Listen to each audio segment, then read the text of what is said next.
বাবার হাত ধরে ক্রিকেটে আসা কিভাবে? আমরা দেখছিলাম যে আপনি ছোটবেলায় ছোট থেকেই আসলে ক্রিকেটের প্রতি ভক্ত। বাড়ির পাশের ক্রিকেট মাঠে যে খেলা হতো সেই খেলা দেখতেন কিংবা খেলতে চাইতেন, বল কুড়িয়ে দিতেন।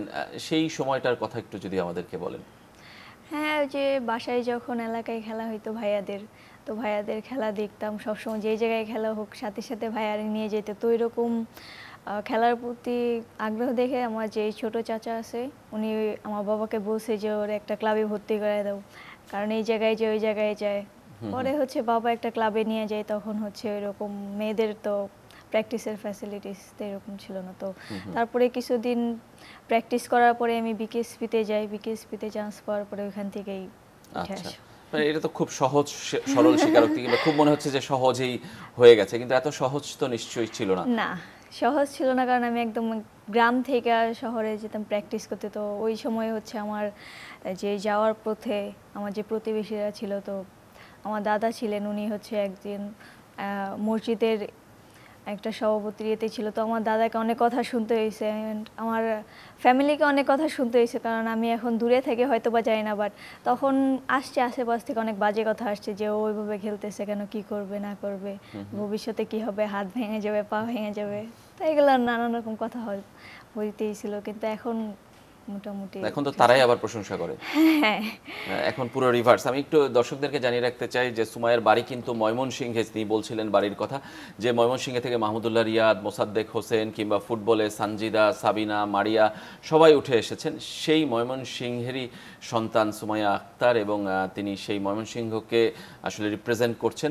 ময়মনসিংহের কথা একটু জানতে চাই যে আপনাদের বাড়ি আমরা জানি যে শহরে, কিন্তু আবার শহরে না, নদীর ওই পারে না, ব্রহ্মপুত্র। আমাদের বাসা নদীর ওই পারে, সদরে ঠিক আছে, কিন্তু আমাদের যে গ্রামটা মানে গ্রাম সাইডে পড়ছে, একদম প্রপার যে শহর ওরকম না। আমরা নদী পার হই, মানে আমরা বলতে আমার ফ্যামিলি যারা আছে সবাই নদী জি। পার হয়ে এখান থেকে হচ্ছে আমাদের গ্রামের নাম চরেশ্বর দিয়া, আমরা 31 নং ওয়ার্ডে থাকি। তো এটা প্রপারলি গ্রাম বলা যায়, কারণ আমাদের ওকে। কোনো কিছু করার জন্য শহর নদী পার নদী হয়ে পার আবার হয়ে, শহরে হ্যাঁ। শহরে আসতে হয়। জি, হ্যাঁ, মানে ওই গ্রামে থেকে আসলে একদম গ্রামের থেকে আপনি যেটা বলছেন সেখান থেকে উঠে আসাটা, ন্যাশনাল টিমে রিপ্রেজেন্ট করা, আপনি যদি পিছনে তাকান কেমন লাগে মানে নিজেকে দেখতে?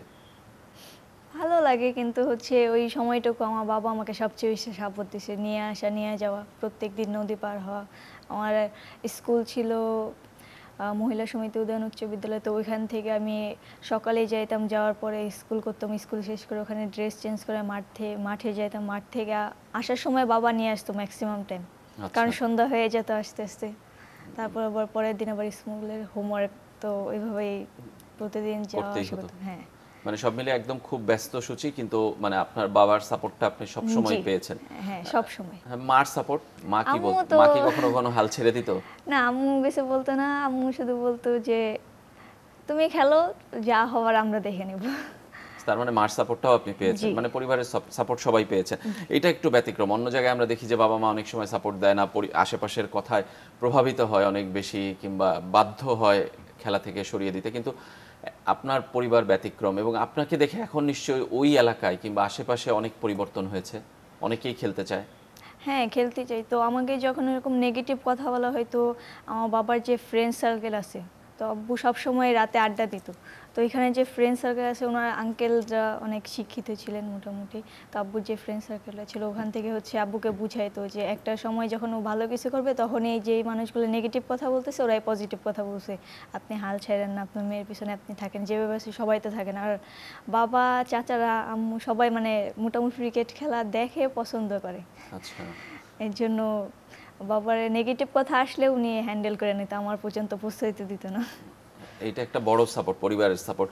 বাবার ক্রিকেট প্রেমের কথা বললেন কিংবা চাচার কথা বললেন, তারা কি আপনার খেলাও ফলো করে এখন নিয়মিত প্রত্যেকটা ম্যাচ?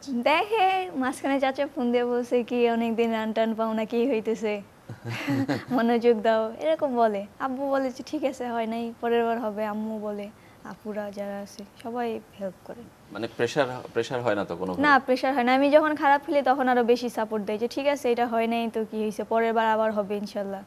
তো একটা সময় ভালো যাবে, খারাপ যাবে, খারাপ সময়টা বাদ দাও, ভুলে যাও, ভালো সময়ের জন্য ওয়েট করো। আপনার জীবনে মানে ক্রিকেটে টার্নিং পয়েন্ট কোন কোন ম্যাচটা কিংবা কোন টুর্নামেন্টটা কিংবা কোন ঘটনাটা আপনার জীবনে মনে হয় যে টার্নিং পয়েন্ট ক্রিকেটার হওয়ার আহ, পেছনে কিংবা হয়ে যাওয়ার পরে? লাস্ট প্রিমিয়ার লিগের কথা বলবো। আচ্ছা। ওইখান থেকে মানে তার আগে আমি হচ্ছে আন্ডার-19 ওয়ার্ল্ড কাপ খেলছি, তারপরে হচ্ছে আমি ছিলাম ক্যাম্পে আপুদের সাথে। তো তারপরে হচ্ছে ওখানে প্রিমিয়ার লিগ হয়, ওখানে আমি হাইয়েস্ট রানার হই, তারপরে থেকে আমি কন্টিনিউ টিমের সাথে উঠা বসা করতেছি। এবং এরপরে তো ন্যাশনাল টিমে ডাক পেলেন, এবার অস্ট্রেলিয়ার বিপক্ষে সিরিজে ওয়ানডে অভিষেকও হয়ে গেছে এবং টি-20তে হয়তো খেলা হয়নি কিন্তু দলের সাথে ছিলেন আপনি।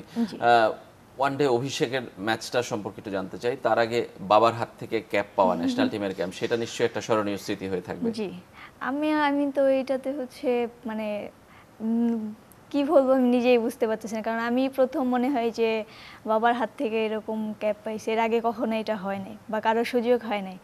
তো আমি বুঝতে পারি নাই যে অফিসিয়াল থেকে যে এরকম বাবাকে নিয়ে আসা হয়েছে, এর জন্য বিসিবিকে সবসময় ধন্যবাদ দেই, কারণ এরকম ছোট ছোট বিষয়গুলো আমাদের আরো বেশি উৎসাহিত করে। জি অবশ্যই। বাবার ক্যাপ পাওয়ার পরে মানে ওই ম্যাচটা নামার সময় কি কোনো ধরনের ফিলিংস কাজ করছিল মনের মধ্যে? কারণ প্রথম ওয়ানডে বলে কথা। না, ওইরকম কিছু কাজ করতেছিল না। আমার ইয়েতে ছিল, আমি আগের দিন রাতে কোচের সাথে কথা বলছি, মানে আমার যে বিকেএসপি কোচ ফাতেমা ম্যাডাম, ওনার সাথে কথা বলছি, বলতেছে যে কোনো কিছু না, যাবা কে কেমন বলার দেখার দরকার নেই, শুধু হাত দেখবা। তো ওইরকমই খেলতেছিলাম, কিন্তু ব্যাড লাক বড় স্কোর করতে পারেনি। নিশ্চয়ই পরের ম্যাচে হবে কিংবা পরের সিরিজেই হবে, সামনেই তো ইন্ডিয়ার সঙ্গে আবার সিরিজ আছে, নিশ্চয়ই ডাক পাবেন আপনি, আমরা আশা করি। ফাতেমা ম্যাডামের কথা বলছিলেন, অনেক ইন্টারভিউতে কিংবা কথায় আমরা শুনেছি যে আপনার ক্রিকেটার হবার পিছনে তার অবদানও আপনি স্বীকার করেন। মানে বিকেএসপিতে তো অনেকেই পড়ে, তারপরেও আলাদা কেন উনি? আসলে একটা প্লেয়ার হওয়ার পিছনে তো অনেক কোচের হাত থাকে, সবাই মানে আমি যদি বলি যে একজন একদম ইনি করছে এটা বললে কিন্তু একদম ভুল, কারণ আমি যদি দেখি আমার বাবাও আমাকে কোচিং করাইছে, মানে বল ফিট দিছে, তো এক হিসাবে উনি আমার কোচ। তারপরে আমি যেখানে প্র্যাকটিস করতাম, আমার যে সুমন্ত স্যার, উনি আমাকে ব্যাট ধরে শিখাইছে। তো তারপরে থেকে হচ্ছে আমি 1 মাসের ক্যাম্প করি, 2 মাসের ক্যাম্প করি। তো ওইখানে 1 মাসের ক্যাম্পে আমি এরকম ম্যাডামকে পাই নাই, ডলি ম্যাডামকে পাইছি বিকেএসপি। তারপরে 4 মাসের ক্যাম্প থেকে এই পর্যন্ত আমি কন্টিনিউ ফাতেমা ম্যাডামকে পাইছি। তো উনি আমার কোনো প্রবলেম হইতেছে কিনা বা কিছু হইতেছে কিনা উনি খুব তাড়াতাড়ি হচ্ছে বুঝতে পারে, বা আমি ওনার কথাগুলো খুব ইজিলি নিতে পারি, এর জন্য হচ্ছে আমি ওনার কথা সবসময় স্মরণ করি।